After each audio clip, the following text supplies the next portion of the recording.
A gente está falando de igreja. Igreja é isso, né? Isso é igreja. Igreja é um lugar altamente espiritual. A igreja não foi criada por um homem. A igreja foi criada e estabelecida pelo próprio Senhor Jesus. Ele, quando estava discipulando os apóstolos, né, chamados também de discípulos, onde tem um quadro muito bonito, não sei o pintor, né, onde está lá a ceia do Senhor, né, fazendo e celebrando a última Páscoa, Jesus estabelece, né, um padrão, e a igreja faz parte desse padrão. A igreja é o lugar para a gente estar reunido e conectado com Ele, e entendendo qual é a nossa missão agora como filhos de Deus, recriados por Cristo Jesus, vivendo a natureza de Cristo. A gente sabe que, embora exista vários países no mundo, várias nações, só existe 2 reinos dentro dessas muitas nações que foram estabelecidas por cada povo. É o reino de Deus ou o reino das trevas. A Bíblia chama império das trevas, não é nem reino, império das trevas. E nós fomos convidados por Jesus a fazer parte do reino de Deus. E o reino de Deus nada mais é esse lugar chamado igreja. Aqui a gente está treinando e estamos crescendo em graça e em fé, em maturidade, porque esse é o objetivo central da igreja, que você saia do estágio de menino e nesse processo você vai crescendo de glória em glória, de fé em fé, sendo aperfeiçoado, crescendo na graça de Cristo Jesus. Você já sabe que graça é uma pessoa. Ah, Marcos, mas eu ouvi na teologia que graça é favor imerecido, é uma palavra. Tudo bem, não estou dizendo que não é. Mas a essência da graça é muito mais do que uma palavra que você aprendeu talvez num curso teológico. Graça é uma pessoa, é Jesus, que se revelou a nós, que se revelou à humanidade de uma forma prefigurada lá na antiga aliança, no Antigo Testamento, e de uma forma ampla e clara na nova aliança, nesse novo tempo. E como igreja, a gente precisa saber do nosso papel. E o nosso papel é muito simples e claro. É que a gente avance, é que a gente cresça, é que a gente amadureça. E Paulo, escrevendo para a igreja de Efésios, essa carta é muito legal. Efésios no capítulo 4, Paulo está falando algumas coisas importantes para a igreja.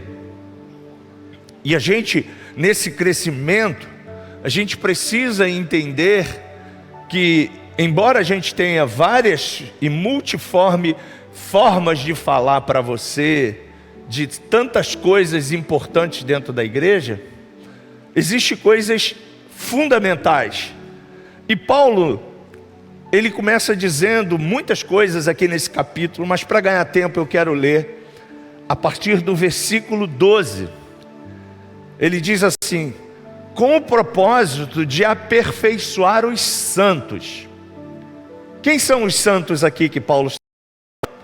Você, eu, nós. Você não é mais pecador, você não é mais uma velha criatura, você se nasceu de novo, se você se entregou a Jesus como Senhor e Salvador, você é um santo. Marcos, eu aprendi que santo é um objeto colocado na parede. Não, aquilo é uma imagem. Santo é você. E o que é ser santo na linguagem bíblica? É alguém que foi pinçado do império das trevas e foi colocado no reino de Deus. E Deus te declarou santo, e Ele ainda fez mais, tudo por graça, ok? Tudo por favor. Ele colocou o seu Espírito dentro de você. Você tem o Espírito de Deus que te guia a toda a verdade. Se você nasceu na fé, enquanto os meninos estavam cantando aqui, e declarou com a sua boca que você quer Jesus Cristo como seu Senhor, nesse momento você se torna um filho de Deus. Até então éramos criaturas, ok? Mas no momento que você declara isso em fé, você se torna filho de Deus, e instantaneamente o Espírito dele transforma você numa nova natureza, a natureza de Cristo, e você se torna um santo. Vamos continuar? Com o propósito de aperfeiçoar os santos para a obra do ministério. Ou seja, você se tornou um santo, para quê? Bom, se você ler o contexto desse capítulo, você vai ver que Deus tem muita coisa para realizar através de você. Ele sonha com projetos na sua vida, e não são somente projetos humanos, porque muitas pessoas, elas entendem que Deus está preocupado só com coisas humanas. Resolver os meus problemas de casamento, resolver os meus problemas financeiros, resolver os meus problemas de relacionamento. Jesus até vai resolver tudo isso, porque Ele te ama. Você pode dizer amém por isso? Mas não é esse o ponto central. E o sonho de Jesus com você é muito mais. Ele tem muito mais para você. E Ele sonha que você se envolva e tenha esse relacionamento dentro da igreja com Ele.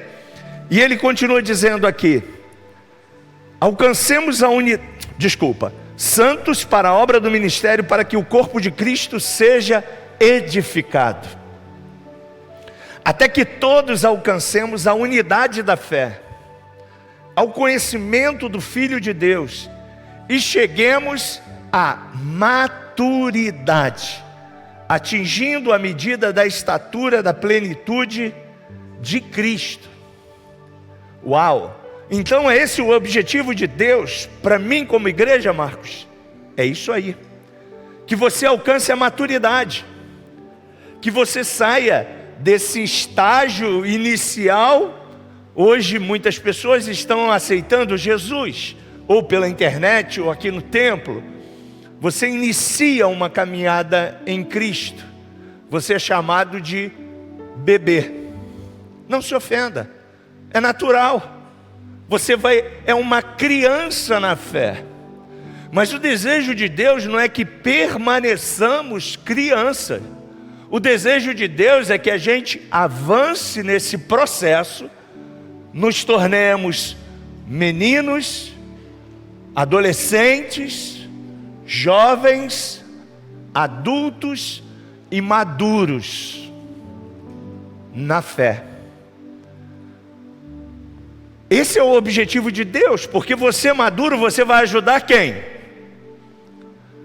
O menino que chegou hoje, a menina que chegou hoje, com paciência, com amor, com graça, com orientações, ensinando a esse novo menino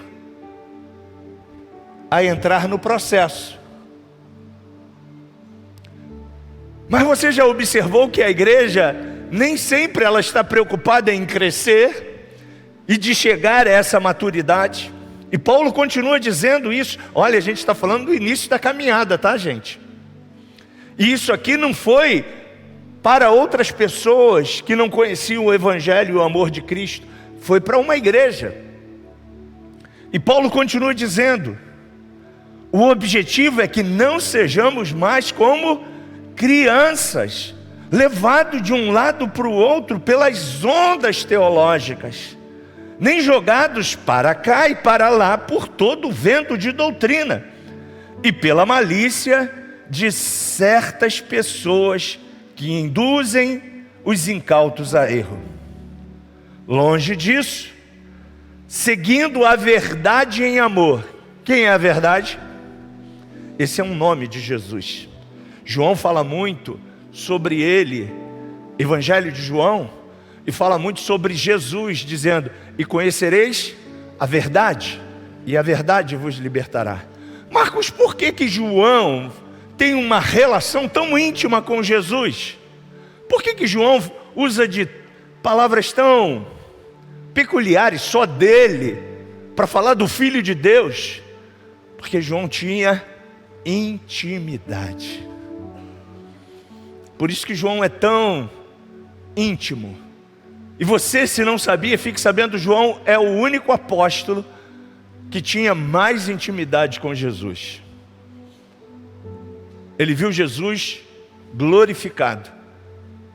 Ele falou tete a tete com Jesus e recebeu a revelação do Apocalipse, o livro que está se cumprindo no nosso tempo. E João fala sobre essa verdade que é Jesus. E Paulo ratifica isso aqui no texto, e ele continua dizendo para a gente: longe disso, seguindo a verdade em amor. Porque o maduro na fé, ele não vive mais preso a crenças e valores teológicos, humanos. Ele não vive mais preso a dogmas, a conceitos, ele vive o amor. O maduro, ele vive em amor. E aí a gente poderia falar de uma relação entre pai e filho. Quantos pais e mães a gente tem aqui? Beleza. Quantos pais e mães aqui têm filhos e filhas? Como é que foi? Se eu desse o microfone para você falar da trajetória da sua caminhada com seu filho, talvez alguns estão com filhos ainda bebê, estão lá no berçário. É uma caminhada puxada, né? Quantos aqui estão nessa fase? Pouca gente, né? Graças a Deus. Mas esses aqui eu posso afirmar, ganharam um prêmio de Deus. A filha deles é maravilhosa, né? Não chora, deixa eles dormir, Não foi o meu caso, né? Quantos aqui estão com filhos já crescidos, que começam a fazer aquelas perguntas, né? Onde está Deus? Onde Deus mora? Quem está com esses filhos já? Né? Pois é, né? E a gente fica assim, né? Caramba, de onde essa criança tirou essa pergunta, né? Já começa a fazer umas peripécias, umas baguncinhas, né? Já começa a estressar você. E aí você vê como era bom o tempo que você estava com ele no colo, e agora ele está andando. Já está metendo a mão em tudo, já não quer ficar mais no colo. São fases, né? Para ganhar tempo a gente poderia falar da adolescência, da fase da adolescência, né? Complexa, né? Eu sei, né? Quantos aqui estão com filhos na fase da adolescência? Né? Eu sei como é que é essa fase. Já passei por ela também. Tanta coisa nova, tanta coisa que aparece, tantas propostas. Amiguinhos e amiguinhas fazendo 15 anos, e aí você tem que levar lá no Íris Cristal, né? Quase que todo final de semana para a festa dos amigos. Vai dormir tarde, porque as festas acabam sempre tarde, né? Pois é. E aí a gente pensa, não, essa fase tem que passar, e passa rápido. Daqui a pouco está na juventude, e a gente fala assim, caramba, agora ele está jovem, né? Agora vai trabalhar, vai ganhar o dinheiro dele, vai seguir, vai ajudar em casa, vai casar, vai ter a sua própria família.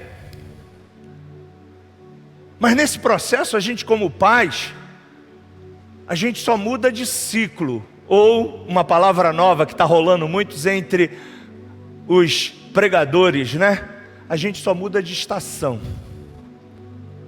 Mas a gente continua sendo pai e mãe. Só mudamos de fase. Mas a gente continua dando apoio. Eu lembro que teve uma época depois de casado, eu estava numa situação financeira muito complicada, precisava de um dinheiro muito grande, eu falei, só tem uma pessoa que pode me ajudar: papai. E eu fui lá, falei, papai, você sabe que eu não sou de pedir, mas é uma grana que eu não tenho e é para quitar meu apartamento. Ele falou, quanto é que você precisa? Eu falei, ué, eu nem te falei. Ele falou, não, estou contigo, cara. me deu todo o dinheiro.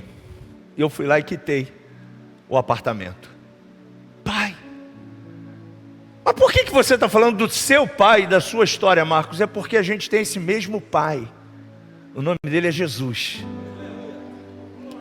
E Ele está preocupado com você, com as suas crises, com as minhas crises, com as nossas necessidades. E Ele quer que você e eu, a cada dia, vivendo as nossas estações ou ciclos, como você queira chamar, a gente passe tranquilamente, de uma por uma, com toda tranquilidade, e cheguemos a uma estatura de varonilidade e maturidade. E quando a gente chega aqui em maturidade, a gente vai olhar para trás e vai ver pessoas que já passaram pelas mesmas situações que a gente e precisarão do seu socorro, do seu apoio, do seu amor, da sua solidariedade, do seu conselho.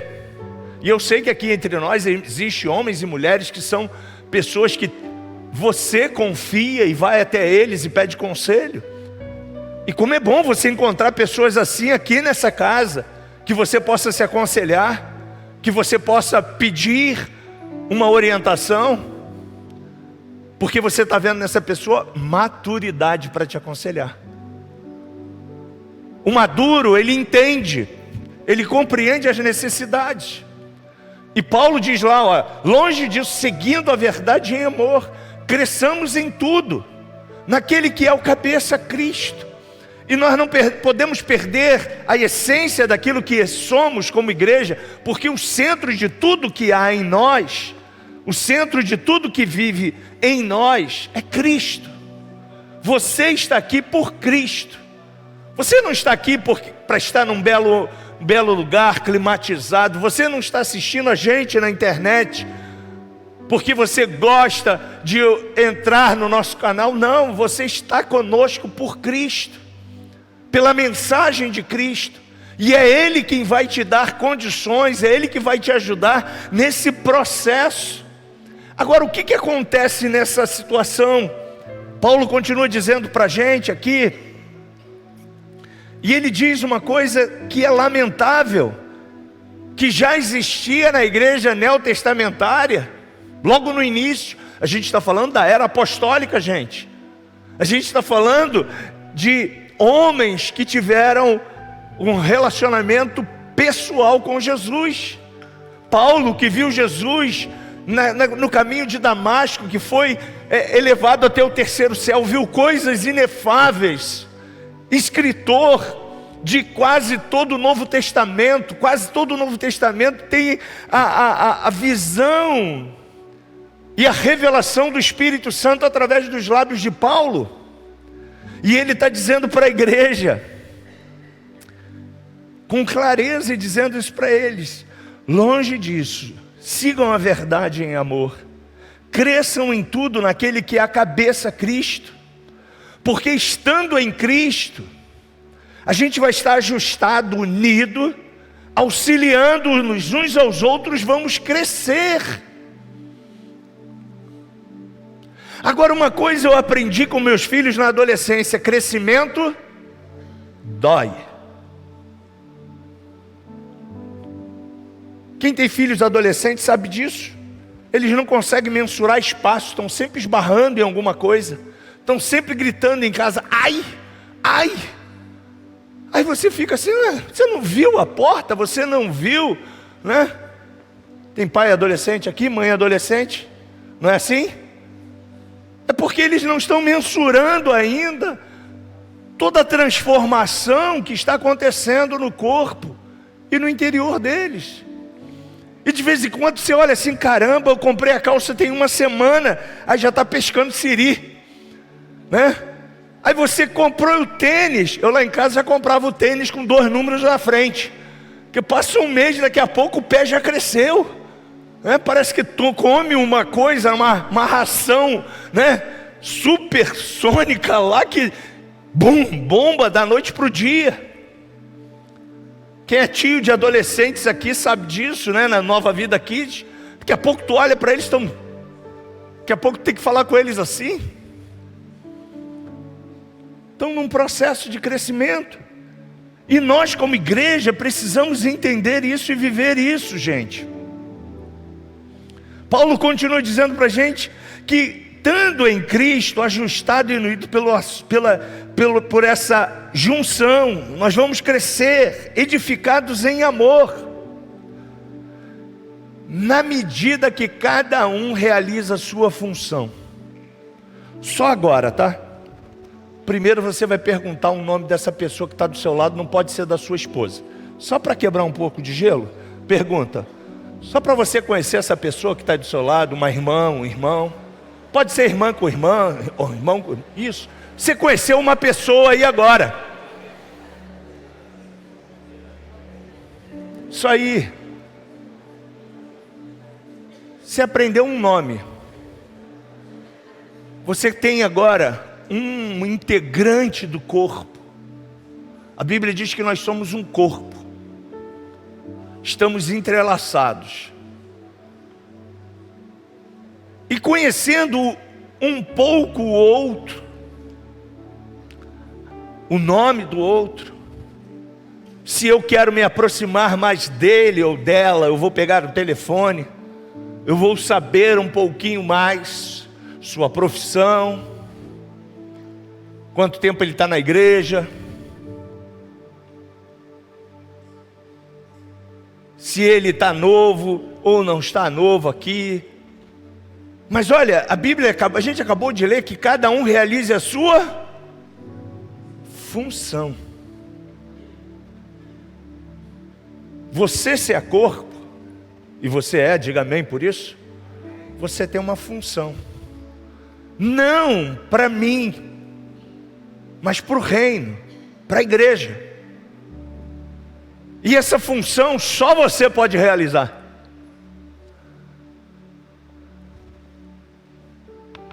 Só você.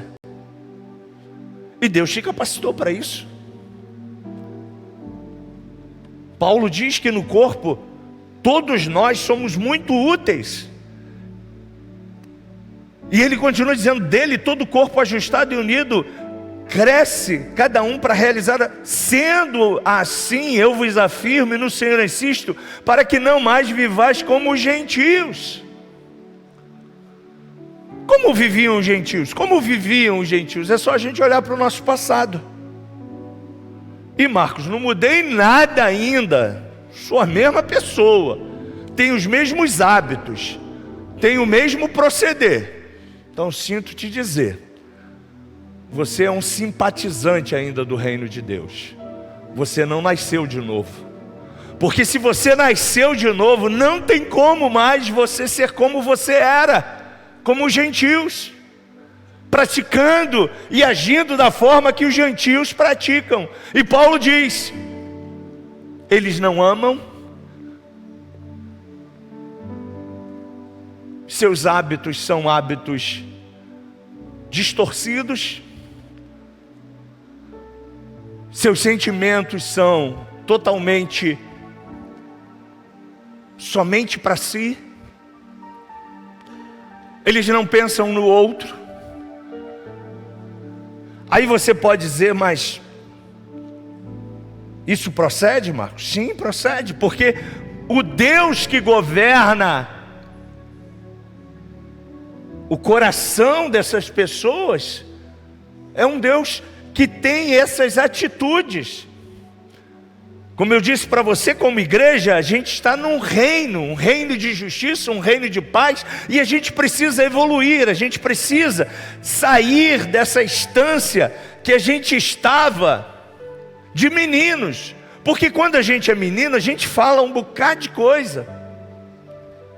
Eu lembro quando a minha filha falou uma palavra, eu disse, ó, é papai. Nem lembro se era. Aí minha mulher falou assim, não tem nada a ver com papai. Eu acho que ela está falando mamã. Fala, filha, mamã. Ah, é mamãe, né? Mas na verdade eu não estava falando papai nem mamãe, ainda nada, né? Estava emitindo sons. Mas a gente fica tão babão, né? Não, falou papai primeiro, falou mamãe. Não, falou vovô. Quantos vovô e vovó a gente tem aqui? Eu sei que você é coruja, né? Tô doido para ser coruja também, igual você. É a fase, né? do estrago neto, né? Que os filhos vão chegar pra gente e falar assim: pô, comigo tu não dava essa moral, agora tá dando essa moral pro neto, né? Pois é, você é avô. É uma nova fase, é uma nova estação. Ele continua como filho e você agora é avô, né? Para dar chocolate, dar sorvete.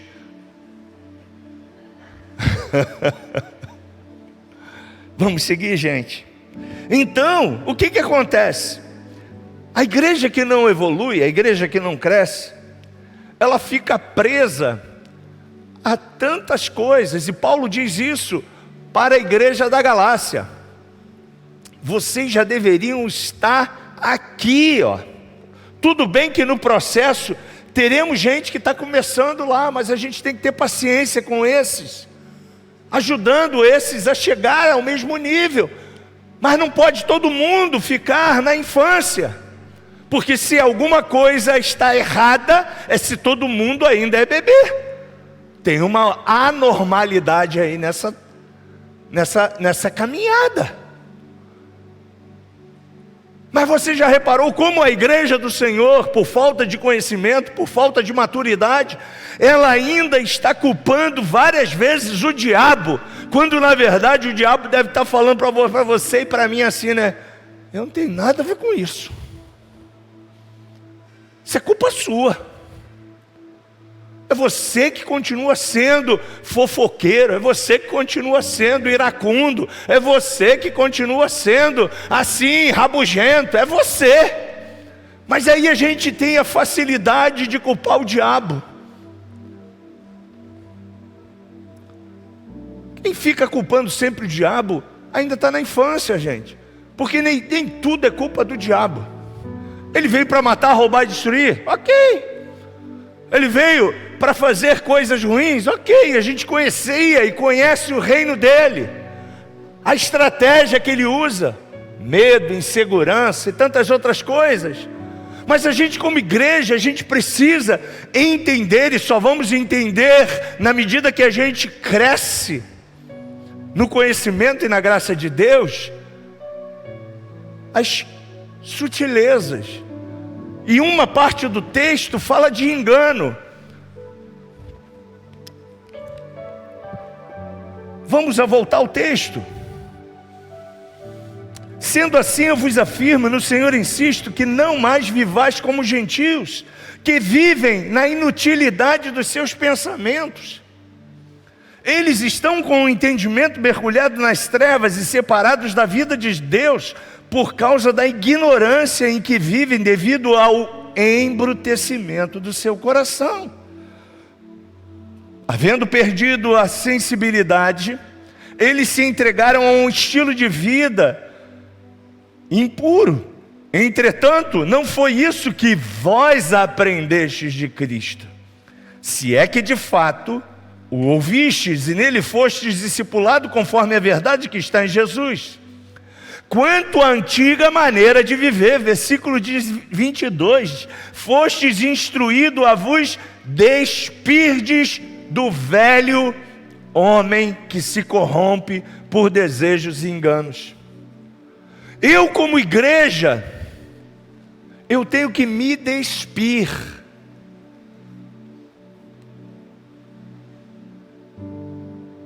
do meu velho Marcos, com os hábitos e com os costumes do velho Marcos, que vão estar sempre rodeando-me, que vão estar sempre tentando me paralisar no processo para que eu chegue à maturidade. E se eu der ouvido a esses ardis, a essa sutileza do inferno, eu não vou avançar. Olhe para o povo de Israel. Qual era o destino do povo de Israel? Qual era o destino? A nação de Israel, quando foi formada, Deus disse para Abraão, Gênesis 12, sai da tua terra, sai da tua parentela, vai para uma terra que eu te mostrarei. Isso aconteceu da noite para o dia? Não. Demorou muitos anos. Muitas descendências de Abraão E foi se concretizar o início dessa promessa literalmente em Israel, que você conhece o nome dele, chamado Jacó, que tinha o pai de 12 filhos, que são os 12 patriarcas da nação de Israel. Deus muda o nome dele de Jacó para Israel. E para que ele se tornasse agora um cumpridor da promessa de Abraão, Deus envia uma fome global. E ele vai com toda a sua família. A Bíblia diz que entraram no Egito 70 cabeças. E foram lá com essas 70 cabeças, com os seus criados, seus servos, junto com Israel, e foram habitar na terra de Gossém. Eu acho que é esse nome. E ficaram lá por muitos e muitos anos. Só que quando Deus levanta Moisés, lembra dele? Para tirar o povo de Israel e aí concretizar a promessa que Deus havia feito a Abraão, em Gênesis 12. O povo já tinha uma promessa, e você e eu também temos essa promessa. Ela é líquida e certa. Não tenha dúvida de que você e eu já temos concretização do lugar e do nosso destino. Você pode dizer amém por isso? Mas o povo chegou ao seu destino? O povo que saiu do Egito? Não. E por que não chegou? A culpa foi de Deus? Não.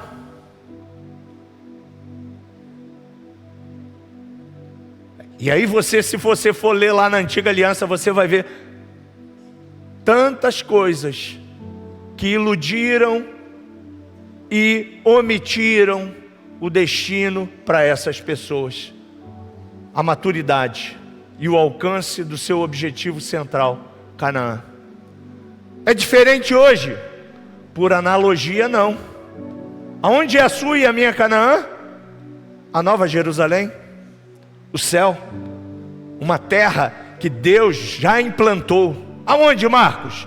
No Espírito, ela já está criada por Ele.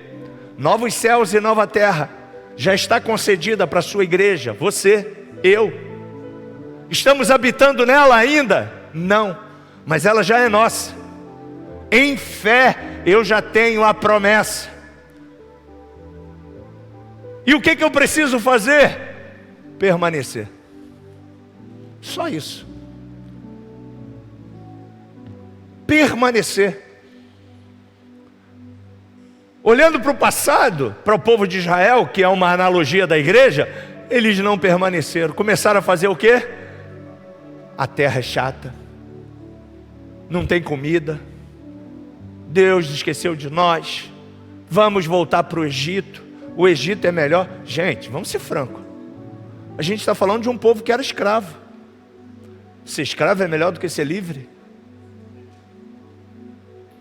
Olha o que o inferno faz com o seu engano. E nós precisamos entender, porque todas as vezes o inferno vai estar tentando, com o engano, tirar você do foco, falar para você que isso é uma utopia, que isso é ridículo, que isso não vai acontecer, que essas coisas são baboseira.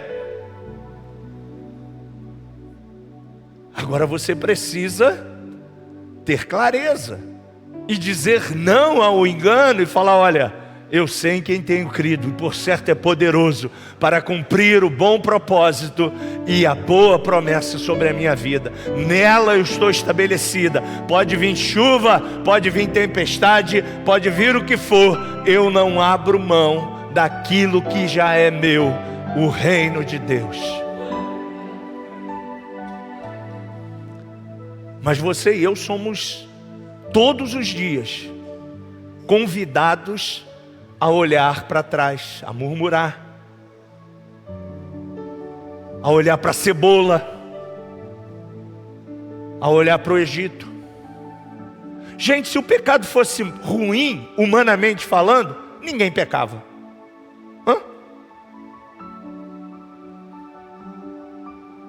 Mas o diabo pinta o pecado de bom, pinta o pecado de uma coisa saudável. E aí, por falta de clareza e de conhecimento da verdade, por infantilidade e ausência de crescimento, o ser que deveria viver em liberdade se engata nessa opressão.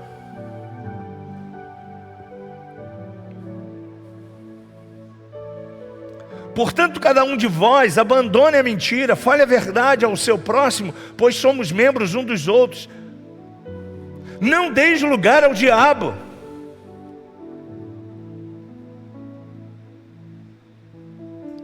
Versículo 32, pelo contrário, sede bondosos e compassivos uns para com os outros, perdoando uns aos outros da mesma maneira como Deus vos perdoou em Cristo. Esses traços, essa roupagem que a gente precisa se despir da velha natureza para vestir a nova roupagem em Cristo, você e eu precisamos tomar essa atitude. A gente precisa buscar e viver esse amor pleno e abundante. É fácil? Não. Mas não é impossível? Também não.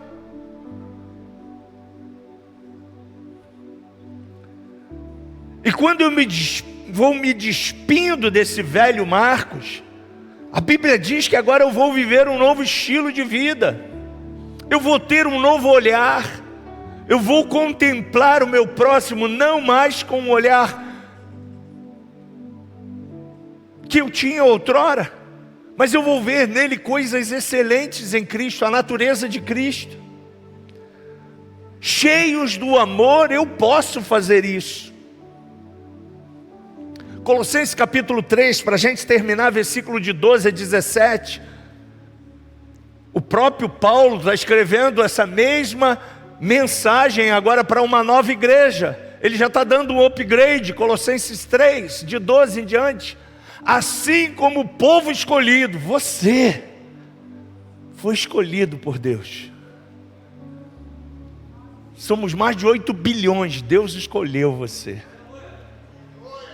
Você tem noção disso? Mas o diabo começa a trazer sofismas e dizer: você é um infeliz, você é um miserável, você não chega a lugar nenhum, você é isso, você é aquilo outro. Mas você precisa dizer para ele: arreda-te de mim, Satanás, com os seus sofismas, com a sua mentira. Assim como o povo escolhido de Deus, santo e amado, você já sabe que você tem um pai e você é santo e amado por esse pai. Marcos, eu tenho vergonha do meu pai. Não deveria, porque o teu pai sabe tudo de você, todos os detalhes. Você acha que o teu pai não sabe o que você fez a semana toda? Marcos, até aquilo que eu fiz, que ninguém sabe, ele sabe. E ele te trouxe aqui para dizer uma coisa, me usar e dizer para você que ele te perdoa e ele continua amando você e crendo que você foi chamado e escolhido por ele para realizar o propósito que ele tem através de você. Revestivos de um coração. Então é como se você estivesse pegando agora a sua blusa, ok? Revestindo-me agora de um novo coração, pleno de compaixão, bondade, humildade, mansidão e paciência. Zelai uns pelos outros. Isso é família, isso é igreja. Por isso que eu pedi para você perguntar o nome dessa pessoa, porque essa pessoa está espiritualmente ligada uns aos outros, em nós. Se você faz parte do corpo de Cristo, da igreja família da fé de Nova Vida, você é parte desse corpo. E se você está doente, eu estou doente. Se você está triste, eu estou triste. Se você está sorrindo, eu estou sorrindo.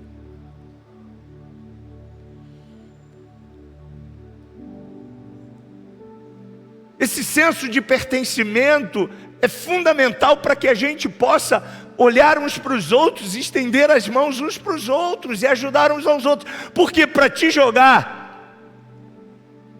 para fora do carro tem muita gente.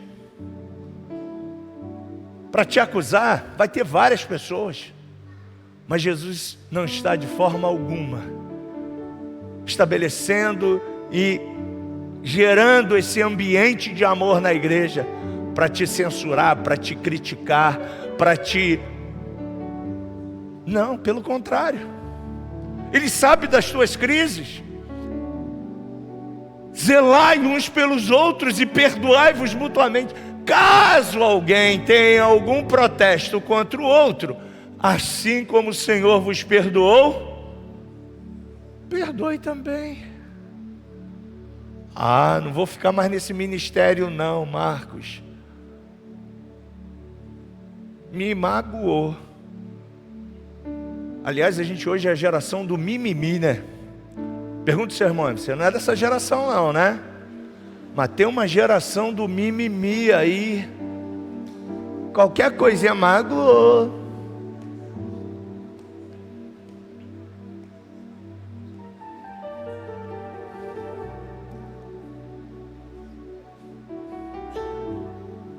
Perdoe. Perdoe o outro. Zelai uns pelos outros, perdoai-vos mutuamente. Acho que a gente já leu esse. Passo próximo. Acima de tudo, no entanto, revesti-vos do quê? Do amor. Marcos, a maturidade não é eu fazer avanço. Legal. Avance vai te conduzir a você chegar no amor.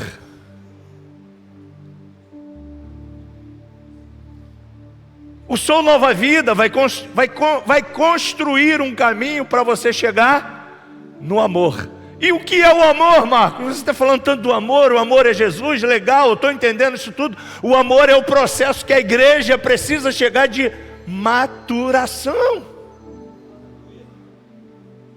Porque quando eu amo, meu filho vai errar, e eu vou dizer para ele que eu não vou deixar ele sozinho, eu vou estender as mãos, eu vou acolher, eu vou estender meus braços para ele, eu vou ajudá-lo a sair de repente da crise. E aí Paulo escreve à igreja de Romanos, né? E com isso eu quero encerrar. Acho que é capítulo... Me ajudem aí, meus universitários. O amor tudo crê, tudo espera, tudo suporta. Acho que é 1 Coríntios, capítulo 13. Lembrei agora. Esse processo é para que você e eu... Agora, Marcos, eu vi o irmão aqui chapando. Deixa ele chapar. Vai lá com ele, lá, ajuda ele. Aí eu vi um irmão, uma irmã xingando. Deveria? Mas ele ainda está no processo, ele talvez ainda está na infância, está na infância aqui, ó, ou está na adolescência. Não, vamos botar ele para fora da igreja. Não. Jesus botou aquela que trouxeram para ele apedrejar para fora da igreja? Não. Jesus sentou na areia e começou a escrever, e chegou lá os religiosos, desculpa meninos, chegou lá os religiosos, e Jesus está lá, ó, e Jesus dá uma simples palavra: aquele que não tiver pecado, atire a primeira pedra. E você conhece a história? Jesus não expulsou aquela mulher. Jesus sabia da história dela? O que você acha? Sabia. Ele é Deus? Marcos, mas legalmente, pela lei, eles estavam certos. Legal, estavam certos. Mas Jesus estava pensando naquela vida, naquela pessoa, nos traumas, nas crises, nas necessidades, e Jesus estende a mão em amor para aquela mulher. Nessa noite eu quero que você saia daqui entendendo que para você chegar aqui, ó, aqui é o quê? Aqui é chegar aonde? Pode falar. Maturidade. Você vai ter que se despir de toda a religiosidade, de todos os teus achismos do que é o crente, e se encher do amor. E quem é o amor, Marcos? Quem é o amor? Jesus. O amor, pode botar lá para a gente, tudo crê. Ainda que houvesse línguas, capítulo 13, versículo 1. Você pode ficar de pé para a gente ler, se você quiser. E agora passo a vos mostrar um caminho ainda muito mais excelente. Ainda que eu falasse a língua dos seres humanos e dos anjos, se não tiver amor, serei como o sino que ressoa, ou como o prato que retine.